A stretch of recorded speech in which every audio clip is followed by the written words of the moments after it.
Programme में आज बात मीडिया में करियर की क्या संभावनाएं हैं और क्या चुनौतियां हैं, और इस पर बात करने के लिए बेहद खास मेहमान हमारे साथ जुड़ चुके हैं जिनको टीवी न्यूज इंडस्ट्री में लगभग 2 दशक होने वाले हैं। वो शानदार एंकर हैं तो जानदार रिपोर्टर भी हैं और साथ ही में टीवी न्यूज रूम की व्याकरण को भी अच्छे से समझती हैं।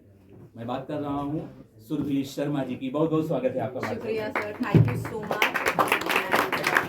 Thank you. इसी 22-23 साल के सफर के बलबूते आज मौका मिला है आपके साथ। तो सुरभि जी, सबसे पहला सवाल तो यही है कि आजकल ज्यादातर स्टूडेंट्स की यही चाहत होती है कि अगर वो मीडिया का कोर्स कर रहे हैं, चाहे वो 3 साल का पीजीएमसी कर रहे हो, 2 साल का मास्टर्स कर रहे हो या फिर 1 साल का पीजी डिप्लोमा, उनकी चाहत, इकलौती चाहत यही होती है कि मुझे बस एंकर या रिपोर्टर बनना है। तो मैं आपसे जानना चाहता हूं कि एंकर और रिपोर्टर बनने के अलावा मीडिया में करियर का क्या क्या स्कोप है और साथ ही चैलेंजेस क्या क्या है। सर, सबसे पहली बात जो आपने कही, आपने बस नाम दे दिया मीडिया रिपोर्टर या एंकर बनना। मुझे लगता है उनकी चाहत है सिर्फ कैमरे के सामने। बिल्कुल। और कैमरे के सामने आने से अब आप देख लीजिए आपको ब्रांड बनना है या क्या बनना है।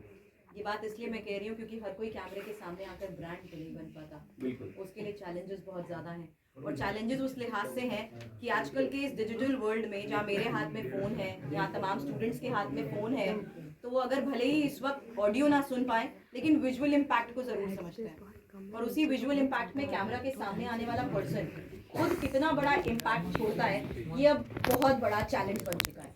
और उस चैलेंज के हिसाब से सर मुझे ऐसा लगता है कि एंकर बनना हो या रिपोर्टर बनना हो, उसके लिए आपको वाकई बहुत पापड़ बेलने पड़ते हैं। तो मेरा सवाल ये था कि एंकर और रिपोर्टर बनने के अलावा और क्या क्या स्कोप है, ताकि ये देखें कि हम कैमरे के पीछे क्या क्या काम होता है और उसमें स्कोप कितना है। कैमरामैन, पॉडकास्ट की इंडस्ट्री में आप इतना ज्यादा बूम कर चुकी है। अगर ये बात 20 साल पहले बोलते तो मैं कहती कि रेडियो जॉकी बन जाइए, लेकिन आजकल के टाइम में उसी न्यूज़ी कंटेंट को देखते हुए एक स्पेसिफिक टॉपिक के लिहाज से सब लोग पॉडकास्ट भी करने लग गए हैं। तो podcast is again another option. दूसरा ऑप्शन प्रोग्रामिंग। पहले के दौर में सर हम प्रोडक्शन हाउसेस सुनते थे। आजकल के टाइम पे जितनी ग्रैंड सेटअप के साथ क्रिएटिविटी देखने को मिलती है, मुझे लगता है प्रोडक्शन लाइन में बहुत बहुत बड़ा स्कोप है। एंड ट्रस्ट मी सर, कैमरे के पीछे बैठे लोगों की भी एडिटोरियल सेंस उतनी ही बड़ी है, प्रोडक्शन की टीम के लोगों की भी एडिटोरियल सेंस उतनी ही बड़ी है और वो न्यूज को उतनी संजीदगी से समझते भी हैं। हाँ, लेकिन यहाँ पर एक सवाल ये भी है कि आपने एडिटोरियल सेंस की बात की, लेकिन जिस तरह से आप देखते होंगे कि चाहे आप कैमरे के सामने काम करें या कैमरे के पीछे काम करें, आपका न्यूज सेंस भी बहुत स्ट्रांग होना चाहिए। लेकिन जिस तरह के चैनलों की कुछ प्रोग्रामिंग है, कुछ चैनल हैं, कुछ एंकर हैं जो दरअसल न्यूज सेंस के नाम पर नॉनसेंस क्रिएट करते हैं, इस बारे में आपका क्या टिप्पणी है? या हमारे छात्र कैसे बचें कि वो अपना न्यूज सेंस डेवलप करें, ना कि नॉनसेंस? इसके लिए आप क्या टिप्स देना चाहेंगे? ये बात हम लोगों ने यहाँ बात करते हुए चर्चा में भी कही थी कि मासी होना आसान है लेकिन क्लासी बनना बहुत ज़्यादा ज़रूरी है। और उसमें आप क्लासी बनने के लिए अपना कंटेंट देख लीजिए, आप किस प्लेटफॉर्म पर कैसे दिखना चाहते हैं, कितने रिलायबल लगना चाहते हैं, कितने ऑथेंटिक बनना चाहते हैं, ये आई थिंक आपको खुद को डिसाइड करना पड़ेगा, ये देखते हुए कि आप जो बता रहे हैं वो कितना सही है, जिस तरीके से बता रहे हैं वो कैसे कन्वे किया जा रहा है। सर 4 पॉइंट और ऐड करना चाहूँगी क्योंकि मैंने आपने फील्ड की बात की थी, तो एक जर्नलिज्म या मास कम्युनिकेशन का स्टूडेंट होते हुए मुझे ऐसा लगता था camera, radio, print media, electronic media, यहाँ तक कि इवेंट मैनेजमेंट और बिजनेस और फाइनेंसेस में भी स्कोप है मास कम्युनिकेशन का।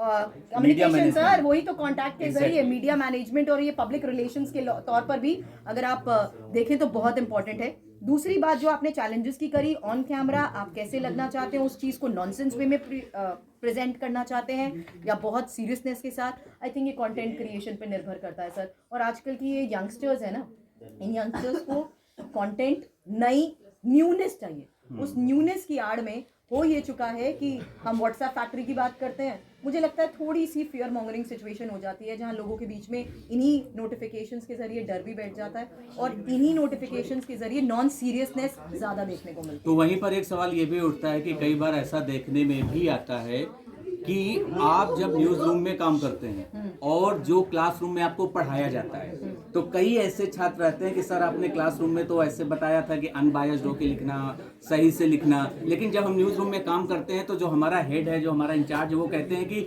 इस खबर को, इस पैकेज को पर्टिकुलर इस एंगल से लिखना। यानी वहां पर कहीं ना कहीं जर्नलिस्ट जज का रोल प्ले करने लगा है। तो इस बारे में आप कहना चाहेंगे? अब मैं आपको उसी चीज के लिहाज से बता देती हूँ। पहली बात, दो एंगल से ये बात बता रही हूँ। मैंने आप लोगों को शुरुआत में बताया था कि 12th के एक इतना स्कोर कर लिया था कि सेकंड लिस्ट में नाम आ गया था, लेकिन क्योंकि मैं काम कर रही थी, तो मैं आपको बता दूं, मैंने जब अपनी ग्रेजुएशन कंप्लीट की है तो वो मैंने 95 अबव से करी है। उसका फायदा क्या हुआ कि जो चीजें मैं पढ़ रही थी वो मैं एक्सपीरियंस कर रही थी, तो वो एज एन इलस्ट्रेशंस और एज एन एग्जाम्पल रियलिटी के साथ लिखना ही मेरी विन विन सिचुएशन साबित हुई थी। दूसरी बात सर, अब आप एक एग्जाम्पल की तरह बात कर लीजिए सर, अगर कुंभ में इस वक्त कोई भी हादसा होता है, उसको बोलते हुए हाइप क्रिएट करके अगर मैं लोगों के बीच में सेंसिटिविटी को भूल जाऊं और डर पैदा करूं, तो शायद सर उसके लिए मुझे फिल्टर लगाना बहुत जरूरी है। बिल्कुल। तो वो फिल्टर लगा के न्यूज प्रेजेंट करना एक जिम्मेदारी मुझे लगता है कभी कभी कुछ एस्पेक्ट्स में बहुत ज्यादा जरूरी है। हाँ, अगर आप उसको किसी और एंगल पर लेकर जाना चाहते हैं तो मुझे लगता है अलग अलग एंगल से बहुत सारे ऐसे सिनेरियोज होते हैं जहां पर उस सीरियसनेस के साथ साथ सेंसिटिविटी को भी समझना होता है, ताकि लोगों के बीच किसी तरीके का डर और किसी तरीके का भय न जाए। एक बात और कही जाती है कि मीडिया को इंडिपेंडेंट होना चाहिए, फ्री, फेयर और फियरलेस होना चाहिए। सेल्फ रेगुलेशन का कॉन्सेप्ट है, एनबीडीएसए है, इसके बाद भी कहीं ना कहीं सरकार अपना रेगुलेशन लाना चाहती है, डिजिटल प्लेटफॉर्म के लिए भी, टीवी के लिए भी।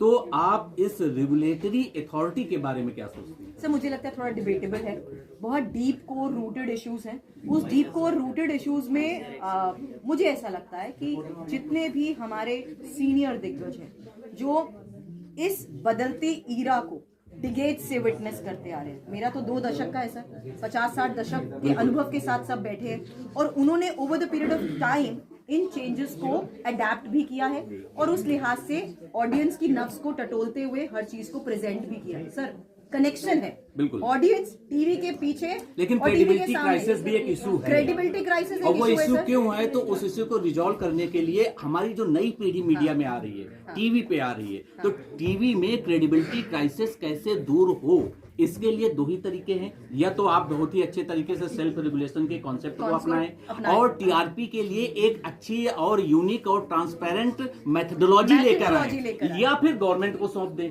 तो आपका चूंकि 2 दशक का अनुभव है, तो आपके हिसाब से क्या बेहतर है? तो मुझे बस यही लगता है कि this is actually to be analysed कि आजकल के इस दौर को देखते हुए किस लिहाज से वो डिसीजंस लिए जाने चाहिए। बिकॉज जाहिर सी बात है, क्रेडिबिलिटी पर सवाल उठता है तो सर सबकी उठता है, सिर्फ एक की नहीं उठता। तो मुझे लगता है कि within the fraternity, within this particular genre, I think सब लोगों को ये। और अब सबसे आखिरी में बस आपसे चलते चलते ये जानना चाहेंगे कि आप कौन से वो 3 टिप्स इन हमारे जो बडिंग जर्नलिस्ट हैं इनको देना चाहेंगे ताकि ये लोग मीडिया के आसमान में चमकता सितारा बन सके।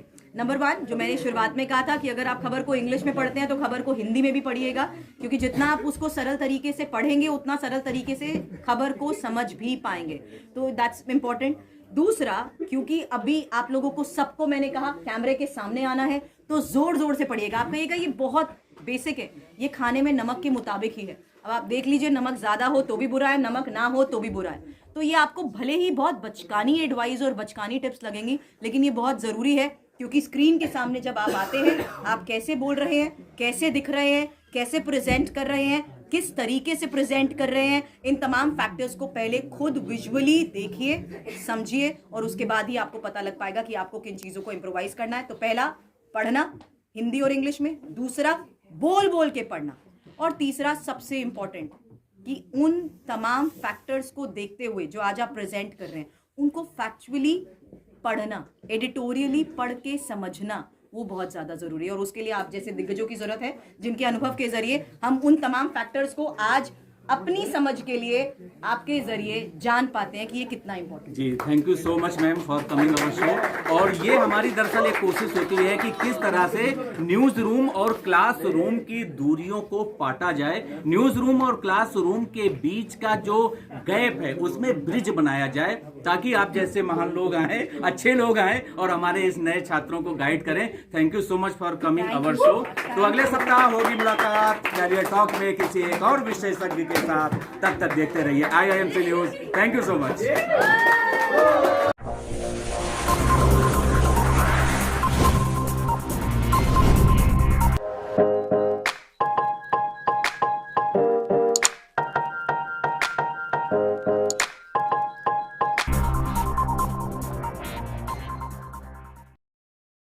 संवैधानिक संस्थाओं पे सवाल उठाएंगे, लेकिन वही एक मिनट, चुनाव आयोग अगर आपसे ये कहता है ईवीएम हैक करके कोई दिखाए और खुलेआम वो पॉलिटिकल पार्टियों को बुलाता है, तो आखिरकार ईवीएम पर सवाल उठाने वाली पार्टियां क्यों नहीं चुनाव आयोग के दफ्तर गईं और IT एक्सपर्ट को ले जाके उन्होंने क्यों नहीं ईवीएम हैक आपको याद है दिग्विजय सिंह एक स्टूडेंट को लेकर आ गए थे जिन्होंने दिखाया था कि ईवीएम कैसे हैक होती है। आप लेकिन मैं वो नहीं आप ईवीएम के इलेक्शन कमीशन ऑफिस के ऑफिस में जाके की बात कर रही हूँ। दिल्ली चुनाव में क्या वाकई इस बार ये डर और हताशा है? कहीं ना कहीं वोट शेयर को लेकर बड़ा डेंट पड़ने वाला है। बिल्कुल देखिए, डर और हताशा सबसे ज्यादा वो